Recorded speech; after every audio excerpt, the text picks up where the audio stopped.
Achieving back-to-back is a difficult task, but going for a three-peat is a rarity in any sport. In fact, in the history of the UAAP, only 4 teams have been able to do it. In the last 4 decades, 39 years to be exact, only 2 teams have been able to pull it off. De La Salle between 1998 to 2001 and FEU between 2003 to 2005. Now history beckons for this batch of Ateneo players as they are trying to be the first Blue Eagle team to pull it off and make themselves part of an elite circle of three-peat champions. And a win today will help them achieve that. For FEU, a win today will help them just stay alive and kick this series into a sudden death, winner-take-all match on Saturday. And they are trying to prove to the UAAP community that they are here as real foes and not just mere foils. Welcome to the spectacle that is the finals of the UAAP. Game 2 of the best-of-3 series of the 73rd season men's basketball tournament of the UAAP between the defending champion, Ateneo de Manila University, and the #1 ranked team, Far Eastern University.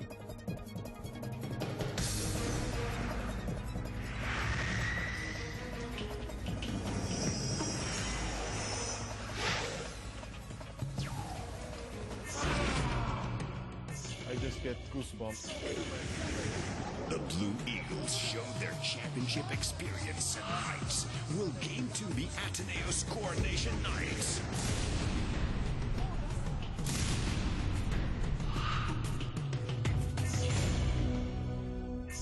When I salute the crowd after a big play.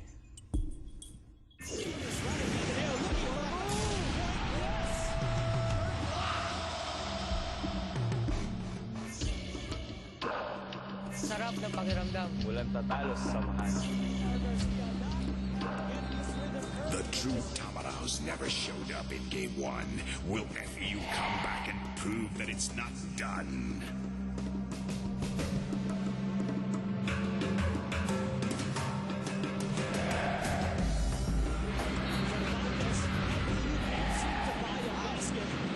The big advantage of Ateneo was the high field percentage. Rebounds, lamang sila ng konti. Turnovers, lamang sila ng konti. But they just executed 10 times better than we did. We know it's only one game, though. It takes 2 games to win a championship series in the UAAP. So we're happy, we're excited, but we're not too overconfident at this point. We know that FEU can bounce back.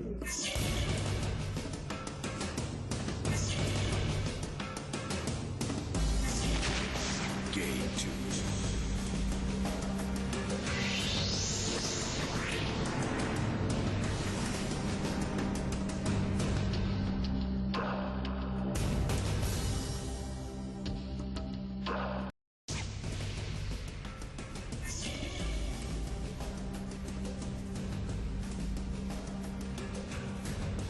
Games in the bag. 3-peat. Punta kayo! Mabawi kami ng Game 2!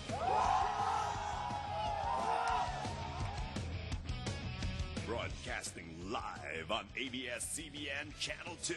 ABS-CBN Sports proudly presents Game 2 of the finals between the FEU Tamaraos and the Ateneo Blue Eagles in Season 73 of your UAAP.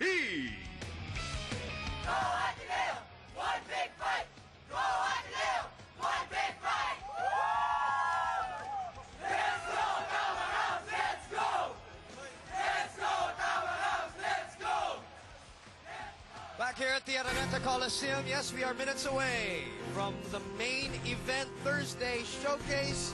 Will it be the last day of Season 73 of the UAAP? Well, that will all be up to the defending champions, Ateneo de Manila University, looking to sweep the FEU Tamaraos, and FEU looking to stay alive to extend the series to a winner-take-all match on Saturday. We are happy to have you here live on Studio 23 The replays in Balls Channel 34. And of course, the UAAP Finals is available in high definition on Balls HD Channel 167. For ABS-CBN Sports, my name is Boone Gonzalez, alongside DJ Manoto, who also did game number 1. And of course, Jessica Mendoza, Stephanie C, also joining us from Ateneo and FEU respectively. We'll check in with them in a bit. It's good to see you girls. Good to see everybody here from the Ateneo Coliseum.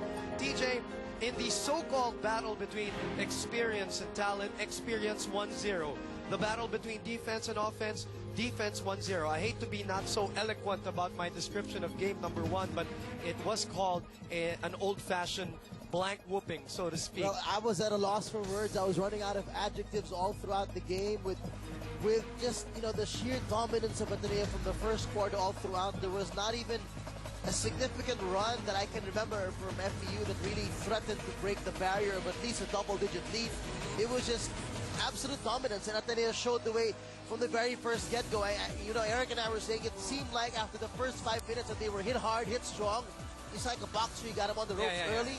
They were dazed the rest of the way. Ateneo kind of took advantage of the opening jitters, championship jitters of FEU, that 15-0 blitz. After that, it was a one-ball game already for the back-to-back champions. Okay, encapsulate for us, TJ, in numbers, in averages, in statistics, what really happened in game number 1? Well, if you look at the numbers, you can see more, you know, a little more specifically as to where, really, what aspects of the game Ateneo showed utter dominance. Number 1, field goal shooting. They shot at a high clip of 47.5%. There were parts in the ball game they were even shooting above 50%, but this one they were consistent in their defense. They held down FEU to 27% shooting from the field, and that only really got better towards the latter part in the fourth quarter when they were starting to get their shots going.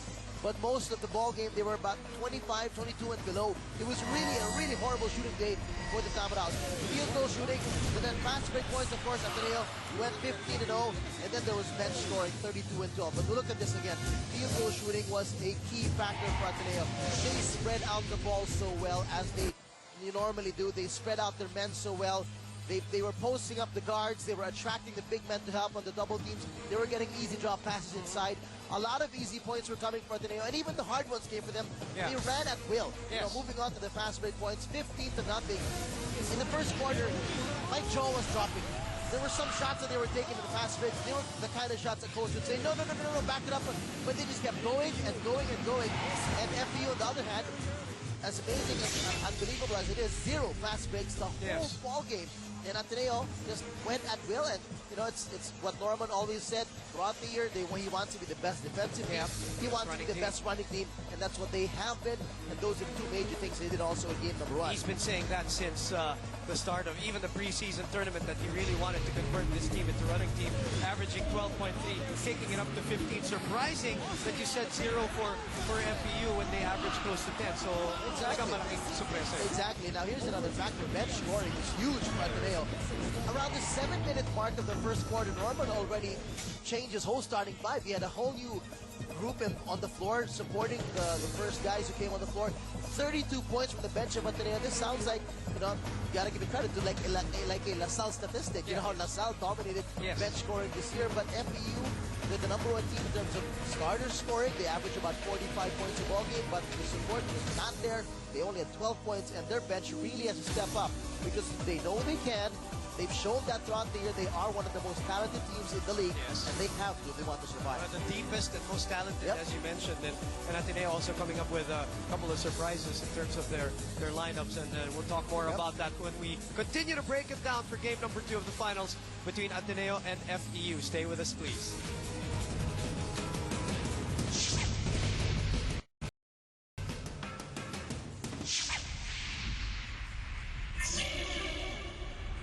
Here at the Ateneo Coliseum for the pregame for game number 2 of the finals between Ateneo and FEU. Thank you very much for joining us live on Studio 23 from the Big Dome. TJ, coming into the finals, the biggest concern for a lot of the Ateneo fans was the fact that their front line, even you mentioned that. Would their front line be able to match up man for man with the front line of FEU? Well, they were only asking then, and we were asking, can they match up? But they did more than match up. They really surpassed all expectations, and they surpassed what FEU did in game number 1. And we're talking about the centers of attraction right there, centers of attention. Justin Chua was huge in game number 1, 13 points, 4 out of 5 from the field with 5 rebounds. JP Eram came in the game because Jaco Escueta had to serve his suspension, and he came out to be a blessing in disguise. Only 4 points and 3 rebounds in limited minutes, but boy, he came up huge in shot blocks. He had 5 big blocks in that ball game. JP Eram, aside from those blocks, you know, the things that you don't see on the stat sheet, the shots that he altered, the people that he forced to fake and, you know, kick the ball out of the paint, that he was an intimidating force in the paint like Aldrich Ramos is expected to be, but he was not. So it was so odd to see this guy who hasn't seen much playing time the whole season to come in there with so much confidence and just play like there was no tomorrow, and that's what he did. On the other hand, Justin Chua scoring all those points. You know, there's one statistic also that that does not show up in the stat sheet, which we really tried to dig in and look well into for Ateneo. They had a lot of uncontested layups, and we did the research. We really viewed the game over again. Watched the game all over again. There were 19 uncontested layups, and that is just out of this world. I can't explain it. We're not talking about fast breaks here. Sometimes in half-court sets. It adds to the fast breaks, but they only had 15 fast break points. So give or take, 10 of those fast break points were uncontested because they got away. They got ahead. Another 28 points came uncontested layups under the basket in a half-court set, and that is unforgivable. As a coach in a championship game, you will instruct your players to say, make them earn it at the line. If they're going to get an uncontested layup, you go hard for the foul, you go for the block. Speaking of blocks, Aldrich Ramos had 0 fouls. And he was not his usual shot block himself. And yes, FEU is not one of the best defensive teams, but you're talking about this is the championship. You got to step it up. It's not, definitely they have to step it up. The surprise package, of course, JP Eram. I like the point that you made earlier, TJ, the fact that not only did he provide all of those things, but he came in with confidence. Absolutely. And he knew he could do it. And Jessica Mendoza joins us now from the Ateneo side to tell us more about JP Eram. Jessica, go ahead. Boom, it's actually kind of funny. When I spoke to JP Eram, he told me that the main difference between playing in Game 1 and playing all the other games he's played in the UAAP was that mas nakakakaba yung finals game. He added that he didn't do anything special to prepare for that game, but sabi nga niya, his practice was actually steady lang, but he did expect certain things from himself. He said, in-expect ko na gawin ko yung role ko at kailangan no turnovers. Now, as for Coach Lomba, he did admit that it was mostly Jason Escueta's suspension that put JP back on rotation, and that he's happy with his performance. Now, whether or not Eram is going to be playing the same kind of minutes today, it still remains to be seen. All right, Jessica. Thank you. Alam mo, minsan yung mga ganyan, you get that one time, and that's good enough sometimes. Well, it's a big question mark. I mean, for all you know, if Jumbo doesn't perform well, if Justin gets into foul trouble, who knows? Eram might get the same kind of minutes and show up again big for them defensively. All right, Jessica, we'll talk to you a little later on when the game goes on. The FEU Tamaraws have made their way on the court, and we'll talk more about them when we come back after this short break.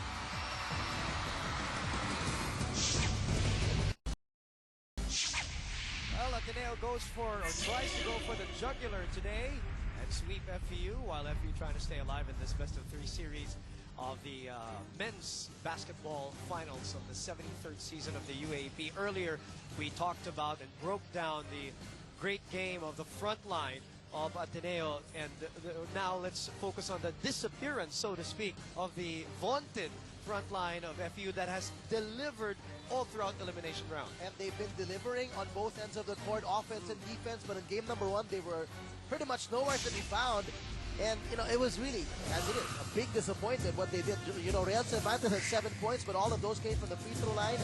Tipo Nuondo only had 6 points, and Aldrich Ramos only with 6 points and 3 out of 9 from the field. These guys combined averaged 30 points a ball game, but with the numbers that they showed in that ball game, they only averaged a combined of 20 points. So way below par in terms of output, way below par in terms of defensive effort and energy as well. I mentioned earlier the 19 uncontested layups. Yes. These are the guys responsible at defending the basket and going for the blocks. And, you know, Cervantes and Ramos had 1 block, but other than that, you didn't see him. Intimidation factor. The intimidation factor, like what Eram did. I mean, you don't expect him to have 5 blocks as well, but he was all over the place.